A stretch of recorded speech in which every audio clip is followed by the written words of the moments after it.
ओम शांति। आप सभी का इस सत्र में वापस स्वागत है। हम स्वागत करते हैं हमारी प्यारी दीप्ति दीदी जी का, जिन्होंने कल भी हमें बहुत अच्छा बाबा से कनेक्ट किया और बाबा से अलग अलग संबंधों से जुड़ना सिखाया। तो आज हम दीदी जी का स्वागत करते हैं। दीदी जी, आपको बहुत बहुत दिल से स्वागत है। Thank you sister. सभी मदर्स का भी वेलकम आज के सेशन में, सभी माताओं को। कल का सेशन क्या था हमारा, किसको याद है?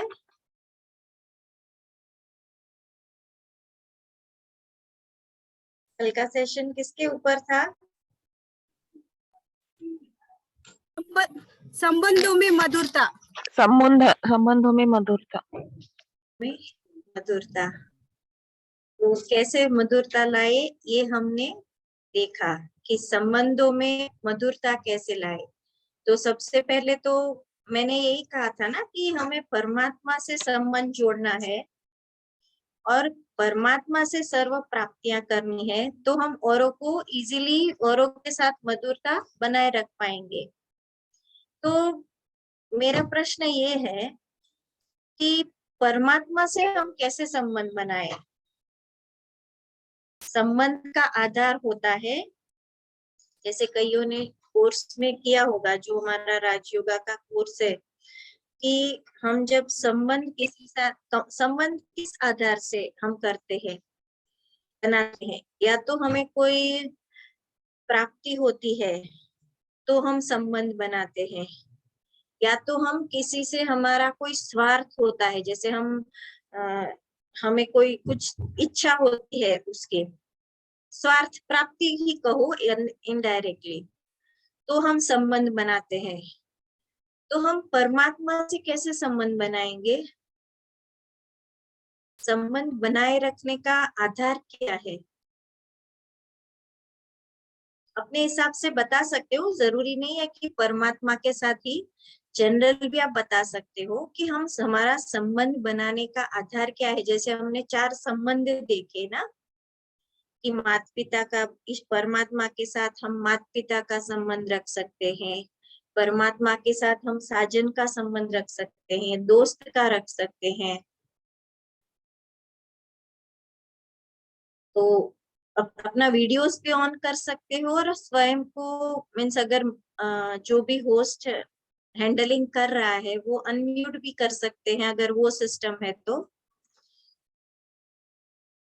कौन जवाब देगा? सभी अपना वीडियो जो भी बताना चाहता है ऑन कर सकते हैं। संबंध, हम परमात्मा के साथ संबंध कैसे बनाए रखेंगे?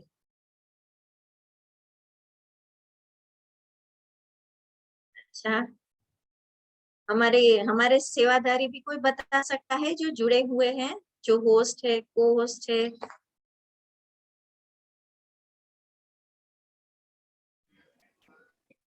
हर काम करते समय परमात्मा को याद करने से संबंध बना सकते हैं।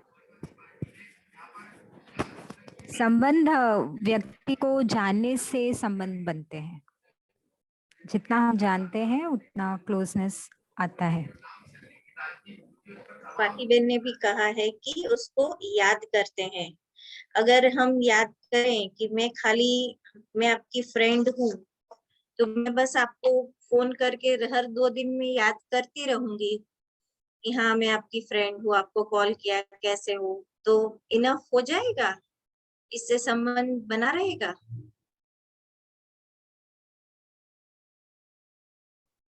बाबा से बात करें, प्यार, संबंध, कनेक्शन, श्वेता बहन ने लिखा हुआ है।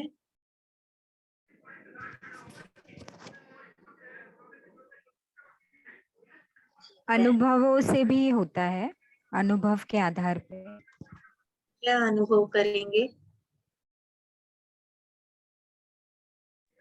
वो स्नेह का, वो शक्तियों का, तो जो भी संबंध में हम एक्सपेक्टेशंस रखते हैं कि व्यक्ति मेरे साथ रहे, साथ का, तो वो आधार पे संबंध अनुभव करते हैं।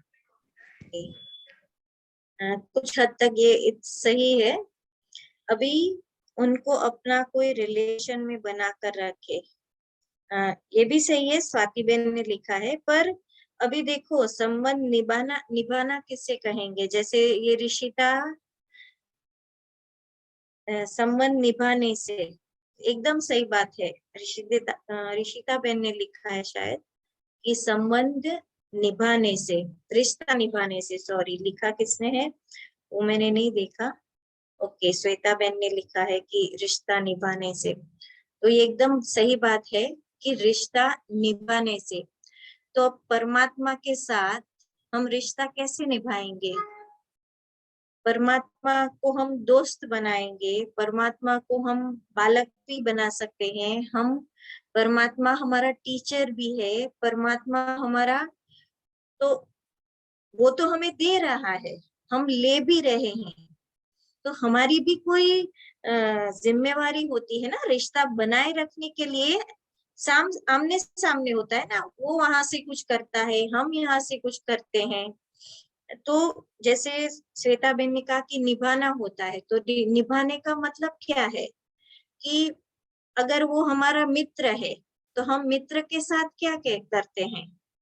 एक तो अच्छी बुरी वक्त में एक दूसरे को हेल्प करते हैं ना, और अपनी हर मन की बात फ्रेंड के साथ शेयर करते हैं। फिर तो वो हुआ एक दूसरे को बताना और मुश्किल के वक्त सहयोग देना। फिर अगर जैसे मीरा ने साजन का संबंध निभाया, तो हम लौकिक में भी हमारे पति के साथ या साजन, जस्ट एन एग्जाम्पल, साजन के साथ जब संबंध निभाते हैं तो उसमें बेसिक चीज क्या होती है? फेथफुलनेस, ईमानदारी होती है ना। तो हम जब परमात्मा के साथ संबंध निभाते हैं तो हमें इसी गुण को धारण करना होता है कि हमें उसके प्रति ईमानदार रहना होता है। जैसे किसी ने कहा ना कि हम उसको याद करें, पर किसी को दिखावे का याद करें और दिल से याद करें तो उसमें फर्क पड़ जाता है। हाँ, सही बात है, हमें भी उसकी श्रीमत का पालन करना है। पर परमात्मा हमें मुरलियों के द्वारा, आप जो पहले महावाक्य सुनते हो ना, कोई भी सेशन होता है उसके पहले आप जो भी महावाक्य परमात्मा के सुनते हो, उसमें परमात्मा कभी आपको टीचर के रूप में डायरेक्शन देता है, कभी आपको साजन के रूप में भी उसमें डायरेक्शन होते हैं, कभी उसमें परमात्मा ये भी कहता है कि आप मेरा आप मुझे बालक बना दो। तो बालक तो आप किसी को पहले भी बच्चा होगा तो माँ क्या करती है, माँ बाप क्या करते हैं, अपना सब कुछ बच्चे के लिए निछावर कर देते हैं ना। तो जब परमात्मा को बालक बनाते हैं तो कुछ भी खाना खाते हैं तो पहले उसको ऑफर करें, हमारा सब कुछ उसको भी दे, मीन्स एक बालक की तरह उसको ट्रीट करे। जैसे कई लोग बाल कृष्ण की पूजा करते हैं, तो परमात्मा के साथ संबंध निभाने का तरीका है कि अगर वो आप जब उसको मित्र के रूप में, जब आप उसको दोस्त के रूप में उसके साथ संबंध निभाते हो तो उसमें एक ईमानदारी होनी चाहिए। जब साजन के रूप में करते हो तो वफादारी होनी चाहिए। जब टीचर के रूप में आप संबंध, जब आपको उसको टीचर कहते हो, जैसे आपने बाबा परमात्मा के महावाक्य सुने तो वो सुन के फिर भूल जाना, ये तो फिर कोई टीचर या स्टूडेंट का रिलेशन ही नहीं हुआ। स्टूडेंट कैसा होता है? आज्ञाकारी होता है ना। टीचर जो भी होमवर्क दे वो होमवर्क करना है, टीचर जो भी डायरेक्शन दे उसको फॉलो करना है। तो स्कूल में कौन सा टीचर को कौन सा स्टूडेंट सबसे ज्यादा पसंद होता है? जो स्टूडेंट उसकी आज्ञा का पालन करता है। तो आज्ञाकारी कहो, वफादारी कहो, ईमानदारी कहो, फरमान बरदार कहो, तो ये जो बेसिक गुण होते हैं वो हमारे अंदर होने चाहिए संबंध निभाने के लिए। तो मैंने ये आज इसलिए क्लियर किया क्योंकि आज का हमारा जो थर्ड डे है बेबी टॉक का, उसका है जिम्मेवारियों को स्वीकार करना।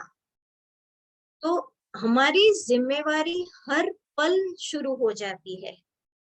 हर स्टेप पे हमारी सबसे पहली हमारी जिम्मेवारी है कि खुद को संभालना, खुद की जिम्मेवारी लेना।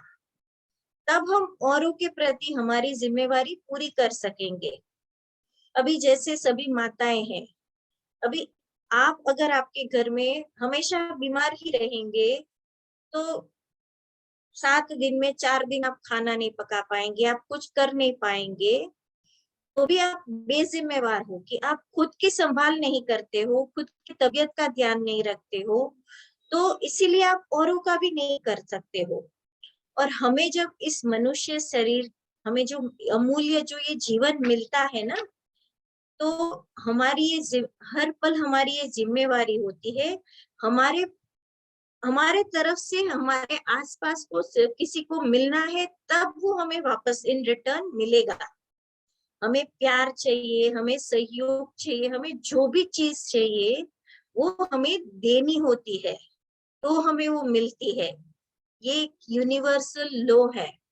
अगर आपको लगता है ना कि मुझे कोई प्यार नहीं करता है, मेरे से कोई ठीक से बात नहीं करता है, मेरे से सब ऐसा बात करते हैं, तो उसका आंसर यही है कि आपको जो चीज चाहिए वो देना शुरू कर दो। वो देना शुरू कर देंगे तो वो आपको मिलना शुरू हो जाएगा। तो ये यूनिवर्सल लॉ है। और आज हमारी सेशन में हमें ये पहले तो हमें खुद को समझना है कि जिम्मेवारी क्या चीज होती है। हम जब जिम्मेवार बनेंगे, कितने हमारी मीन्स जिम्मेवारियां अनेक प्रकार की होती है। एक तो स्वयं के प्रति जिम्मेवारी, दूसरी है हमारे परिवार के प्रति हमारी जिम्मेवारी, एक स्टूडेंट के प्रति हमारी, एक स्टूडेंट की तरह हमारी जिम्मेवारी, क्योंकि हर एक व्यक्ति अपने लाइफ टाइम में एक स्टूडेंट ही है। हम कुछ ना कुछ सीखते रहते हैं, तो we are also student throughout our life. फिर हमारा जो कार्य है, हम जो भी कार्य करते हैं, चाहे आप हाउसवाइफ हो, चाहे आप जॉब करते हो, चाहे आप जॉब नहीं भी करते हो, आप सेवा भी करते हो, तो भी एक आपकी जिम्मेवारी है। फिर एक सिटीजन, एक नागरिक की क्या कहते हैं, नागरिक की हैसियत से जो हमारी जिम्मेवारी होती है, वो जिम्मेवारी।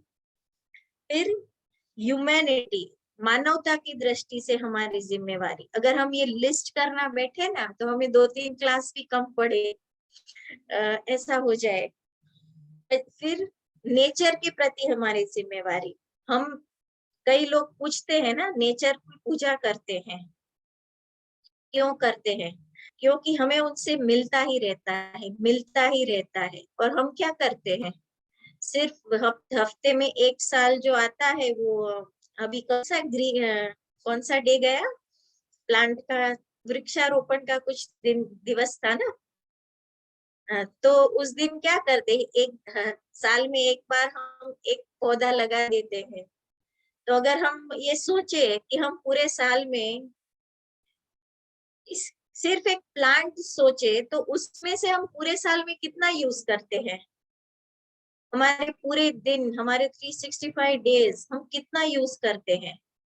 हमारा भोजन से लेके, हमारा फर्नीचर से लेके, मुझे लगता है कि वो भी लिस्ट करने बैठे तो कम हो जाएगा कि हम सिर्फ एक दिन उसको सेलिब्रेट करते हैं। और हम क्या करते हैं, साल में एक बार एक प्लांट लगाते हैं, और वो भी क्या करते हैं, सारे हमारे फोटोज फॉरवर्ड करते हैं कि देखो हमने आज ये सेलिब्रेट किया। तो वो सेलिब्रेशन सही मायने में हुआ क्या? और दूसरी बात, हमें नेचर के प्रति भी हमारी क्या जिम्मेवारी है। हम कई बार कहते हैं कि इलेक्ट्रिसिटी को वेस्ट नहीं करो, पानी को वेस्ट नहीं करो, हवा को प्रदूषित नहीं करो, नॉइस पोल्यूशन नहीं करो। ये सब क्या है? हमें कभी ये सोचा है? इसका भी एक यूनिवर्सल लॉ है। तो इसका यूनिवर्सल लॉ ये है कि हमारा शरीर जो है ना, वो प्रकृति के 5 तत्वों से बना हुआ है। तो हम प्रकृति के जिस तत्व का मिसयूज करते हैं ना, उसी प्रकृति की कमी हमारे शरीर में बीमारी लाती है। जैसे किसी ने पानी को बहुत वेस्ट किया है, अनेक जन्म में पानी को बहुत वेस्ट किया है, तो हमें पानी के द्वारा ही बीमारी होगी। किसी को अस्थमा है, जाने अनजाने में, ऐसा नहीं होता है कि अगर आपको अस्थमा है मीन्स आप एक गलत व्यक्ति हो, जाने अनजाने में हम जब उस प्रकृति के तत्व का मिसयूज करते हैं तो हमें उस हिसाब से बीमारी होती है। तो ये भी एक यूनिवर्सल लॉ है हमारी, जो भी जैसे आयुर्वेद में कहते हैं ना, वात कफ की प्रकृति है, पित्त की प्रकृति है, ये प्रकृति है, तो वो क्या प्रकृति ही नाम देते हैं ना।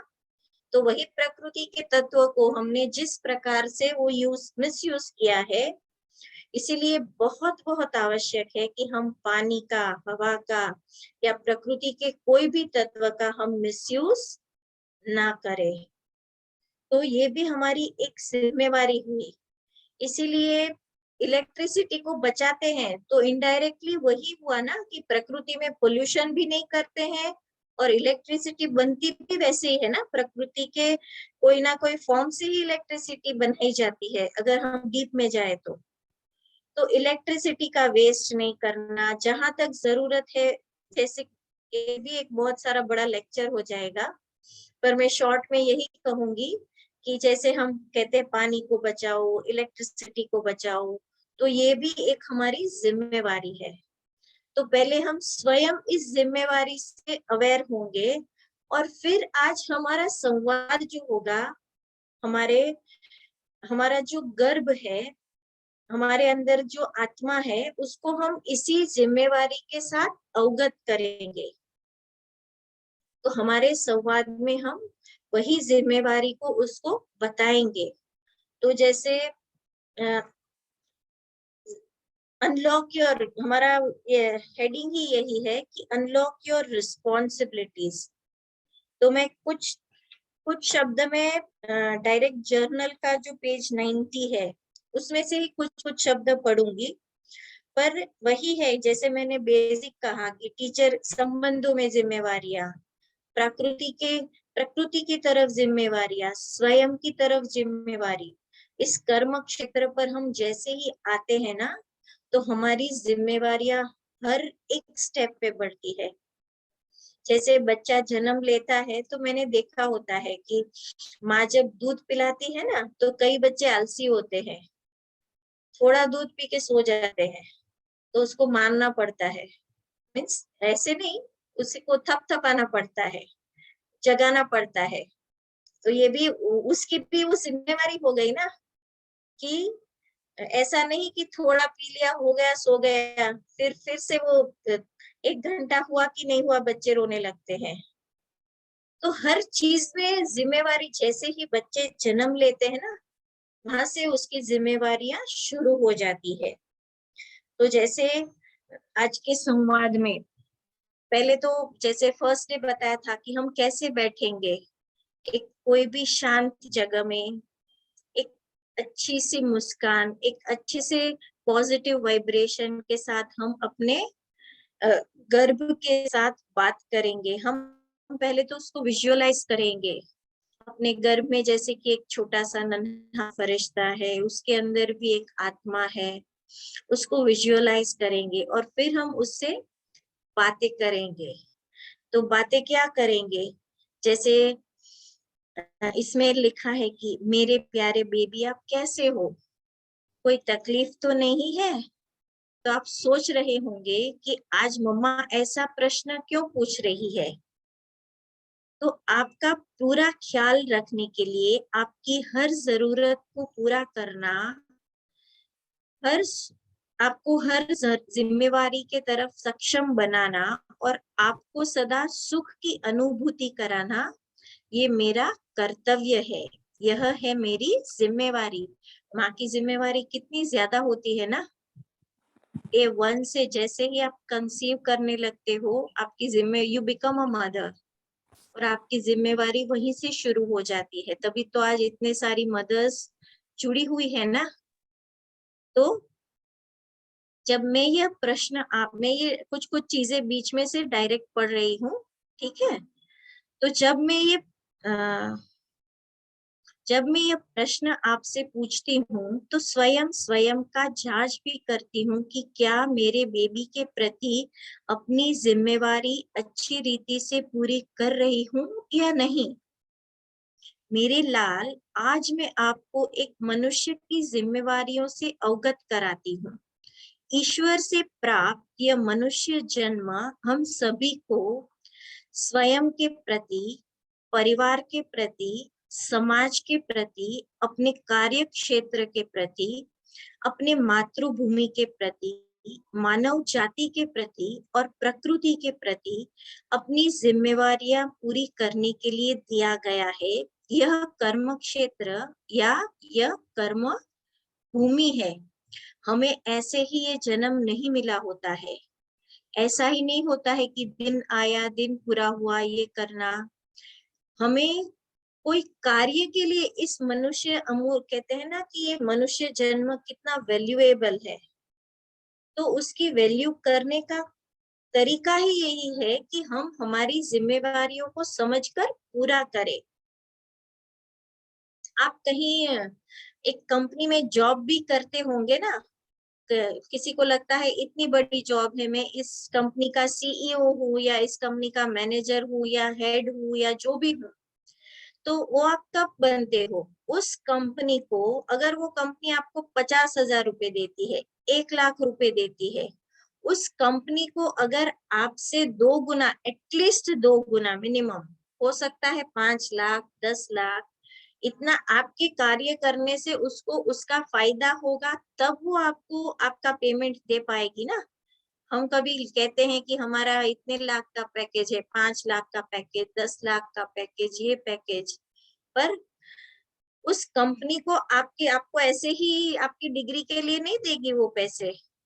आप वर्क करेंगे, आपकी जिम्मेवारियां पूरी करेंगे, तब आपको वो देगी उतनी पेमेंट।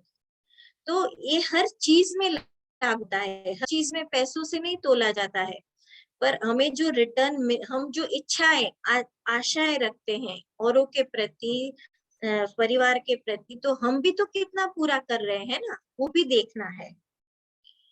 तो परमात्मा से अब ये मैं जो पढ़ रही हूँ वो है बेबी टॉक वाला संवाद, कि परमात्मा से प्राप्त सर्व शक्तियों, गुणों, ज्ञान रत्नों और अपनी धारणाओं के आधार पर हमें अपनी जिम्मेवारियां पूरी करनी है। अपने व्यक्तिगत जीवन में जो जिम्मेवारियां आपको स्वयं प्रति निभानी है, वह है सर्वप्रथम श्रेष्ठ आचरण और श्रेष्ठ कर्म। तो हम जीवन में अपने हर संकल्प, विचार, भावना, शब्द, कर्म, वृत्ति के प्रति स्वयं ही जिम्मेवार होंगे। अपने विचार तथा कर्मों के लिए किसी और को हम कभी भी दोषी नहीं मान सकते। तो इच्छाएं और जरूरतें, इनके बीच के सूक्ष्म अंतर को समझना, यह भी आपकी व्यक्तिगत जिम्मेवारी है। कई बार हमें एक लाइन होती है कि हमारी इच्छाएं हैं और हमारी जरूरतें क्या है। कई बार मुझे कॉल आते हैं ना कि हमें ये तकलीफ है, फॉरेन से आते हैं, ये लॉकडाउन में बहुत सबको, किसी की जॉब तो चली गई, किसी का कुछ हो गया, पर इन जनरल देखे ना तो हमारी बेसिक रिक्वायरमेंट, अगर हमें रोज खाने के लिए भोजन है, हमारे पास पहनने के लिए खाली 4 जोड़ी भी कपड़े हैं ना, और रहने के लिए घर की छत है, तो ये हमारी बेसिक रिक्वायरमेंट हो गई, तो हम सुखी है। तो ये हुई हमारी रिक्वायरमेंट। और जो हमारी इच्छाएं जो होती है ना, कहते हैं इच्छाएं हमें अच्छा बनने नहीं देती है, तो इच्छाएं ही हमें सब तकलीफों की जड़ है। हम इच्छाएं ज्यादा रखते हैं। एक चीज तो बोलना नहीं चाहिए, पर कई लोग ऐसे कहते हैं कि हम एक बच्चे से ज्यादा अफोर्ड नहीं कर सकते। कहते हैं ना कि बहुत एक्सपेंसिव हो गया है बच्चे से। कल ही मैंने एक बहुत बड़ी काउंसलर से मिली, तो मैंने कहा आपको कितने बच्चे हैं? बोले एक बेटी है। Now it's too expensive to afford more than one child. बेटी को रखा कहाँ है? आईजी में। आईजी में पढ़ाएंगे तो उतना रहेगा। तो पहले के जमाने में ये सब था। ऐसे नहीं है बुरा है, आईजी बुरा नहीं है, पर आप क्या करते हो, आप क्या कॉम्प्रोमाइज करते हो पता है? आप you are compromising your family versus ये सारी इच्छाएं। क्योंकि एक परिवार होना बहुत आवश्यक है। अगर आपके पास एक ही ये कोई पर्सनल मेरी सजेशन नहीं है, आपकी पर्सनल चॉइस है, ये मेरा पॉइंट ऑफ व्यू में ओवरऑल बताती हूँ। जरूरी नहीं है कि आपको इसको फॉलो करना या अप्लाई, हर एक की अपनी अपनी पर्सनल व्यक्तिगत व्यूज होते हैं। तो मैं ये कोई थोप नहीं रही हूँ कि आपको 2 बच्चे होने चाहिए, पर ये एक जनरल मेरा पॉइंट ऑफ व्यू है कि जब हमारे पास एक बच्चा होता है ना, तो हमारी पूरी लाइफ उस एक बच्चे के आसपास ही घूमती रहती है। तो हम कभी, और इसके अलावा में और कुछ सोचता ही नहीं है। तो हमारी खुशी उसके पीछे वो रहती है। तो ये सब क्या है, हमारी इच्छाएं भी उसी के ऊपर केंद्रित हो जाती है फिर। तो मेरा यहाँ कहने का भावार्थ तो यही था कि हमारी इच्छाएं और जरूरतों में बहुत बड़ा अंतर है। फिर आगे बेबी टॉक से ही मैं कंटिन्यू करूंगी कि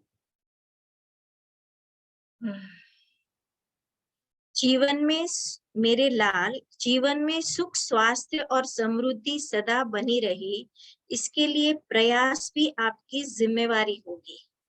आपके जीवन में सुख शांति बनी रहे, वो भी जिम्मेवारी हमारी है। तो ये हम हमारे बच्चे को अभी से हमारी बातों के द्वारा इन्फॉर्म करेंगे। तो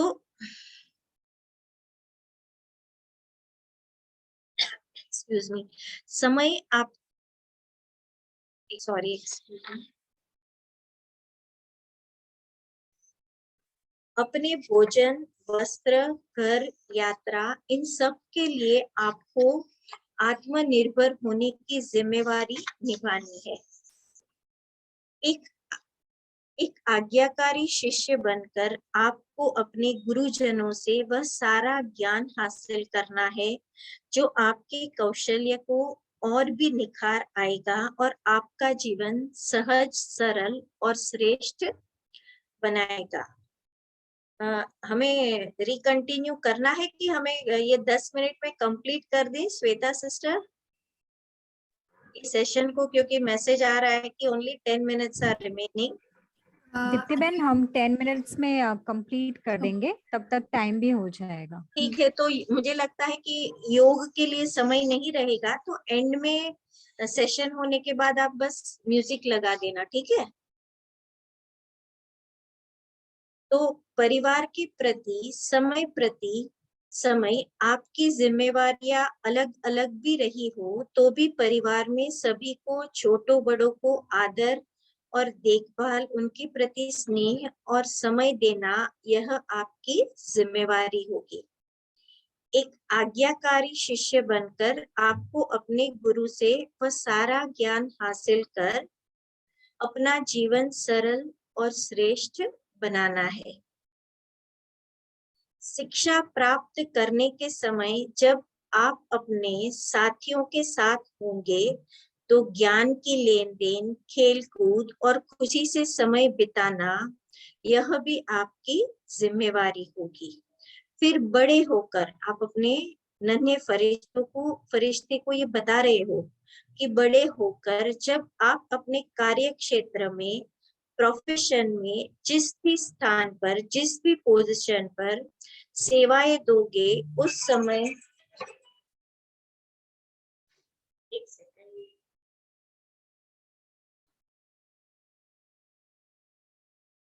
सेवाएं दोगे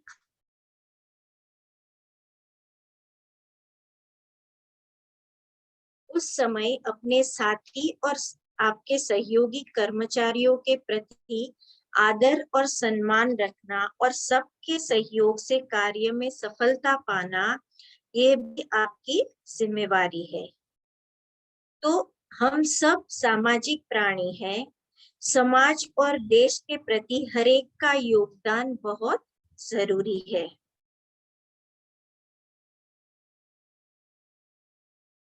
आपको याद होगा कि मैंने आपको बताया था, जैसे हमारा 3 दिन पहले का था ना, कि हम एक आत्मा है जो इस 5 तत्वों से बने हुए शरीर के आधार से कार्य करती है। इसी कारण प्रकृति के 5 तत्वों को के प्रति भी हमारी जिम्मेवारी है।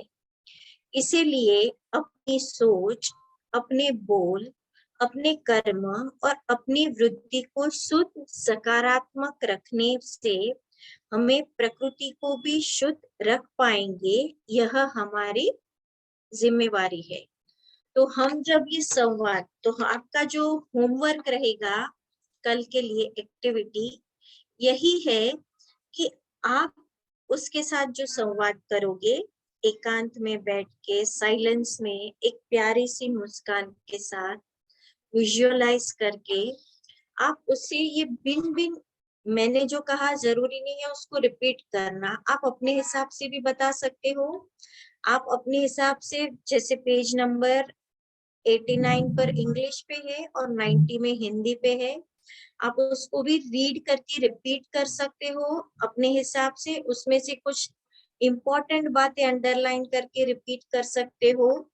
पर इन शॉर्ट आपको आपके बच्चे के साथ इन जिम्मेवारियों को शेयर करना है कि जीवन में कौन कौन सी जिम्मेवारियां होती है। कईयों को ये डाउट होगा कि इतनी छोटी आत्मा को हम अभी से इतनी जिम्मेवारियों की बातें बता रहे हैं, पर और कुछ नहीं तो हमारी जिम्मेवारी, हमारी अवेयरनेस जिम्मेवारियों के प्रति बढ़ेगी और हमारे वाइब्रेशंस ऑटोमेटिक उस आत्मा को तक पहुंचेंगे। ये तो श्योर है ही है। ठीक है, तो ऐसे सोच के नहीं करना है कि हम ये जिम्मेवारियों की बात अभी से इस नन्हे बालक के साथ हम कैसे करें। तो हमारी सोच जिम्मेवारियों को के प्रति बदलेगी तो ऑटोमेटिक वो सोच के वाइब्रेशंस भी उसको मिलते रहेंगे। तो जैसे मैंने कहा कि ये 4-5 प्रकार की स्वयं के प्रति जिम्मेवारी, परिवार के प्रति, समाज के प्रति, टीचर्स के प्रति और प्रकृति के प्रति, ये सारी जिम्मेवारियां हम जिम्मेवारियों के बारे में हम उसके साथ बातें करेंगे। और दूसरा कि हम इस सारी प्रकृति को, परिवार को, परमात्मा को हम शुक्राना करेंगे, शुक्रिया करेंगे। ये भी एक हमारी जिम्मेवारी है कि रोज हम प्रकृति को शुक्रिया करें, परमात्मा का शुक्रिया करें, परिवार का शुक्रिया करें। तो शुक्राना हमारा जब भी योग करने बैठे हम ये सारी चीजें करें। ठीक है, तो किसी को कुछ पूछना है, किसी को कुछ शेयर करना है या किसी को कुछ बताना है तो हमारे पास 4 मिनट का समय है, कर सकते हो। ठीक है, तो योग करें या फिर हम सिर्फ साइलेंस में म्यूजिक पे योग करें, क्योंकि फिर मुझे है ना कल की तरह फटाफट योग खत्म करना पड़ेगा। तो वो जो शांति से लय से योग करते हैं ना, वो मेंटेन नहीं रहता है। जैसे कल कैसे फटाफट पूरा कर दिया। दीप्ति बहन, योग करते हैं आज के टॉपिक पे, क्योंकि हमारे पास अभी भी 3.5 मिनट है, तो हम कर ठीक सकते है, हैं। सभी अलर्ट होके बैठ जाएं।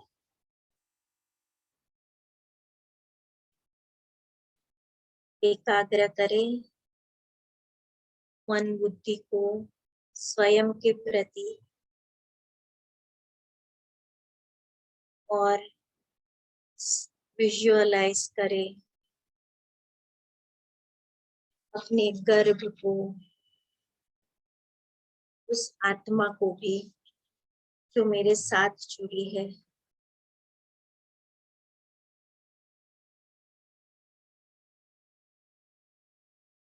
आज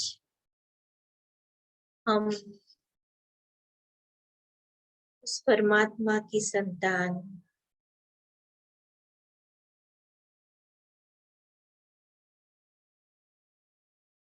मास्टर सर्वशक्तिवान परमात्मा से प्राप्त वे सर्व शक्तियों, गुणों और ज्ञान को प्राप्त किया, उसके लिए हम उस परमात्मा का शुक्राना करेंगे, उस परमात्मा को शुक्रिया करेंगे। हे परमात्मा, आपने मुझे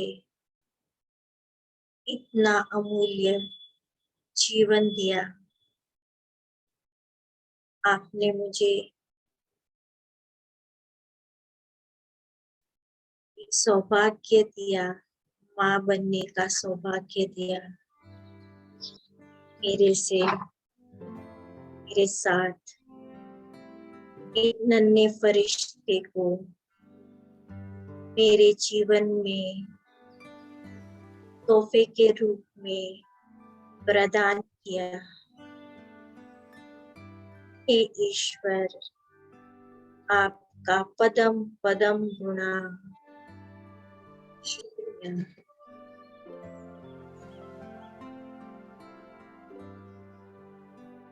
हम उस ईश्वर से वायदा करेंगे कि आपने मेरे जीवन में जो इस नन्हे फरिश्ते का आगमन हुआ है, उससे मैं पूरी जिम्मेवारी से पूरा कर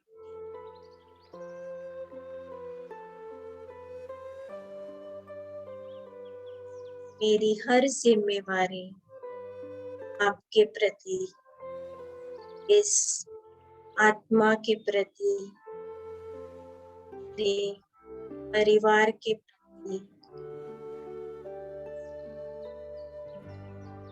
इस समाज के प्रति जो भी मेरी जिम्मेवारियां हैं, वो आप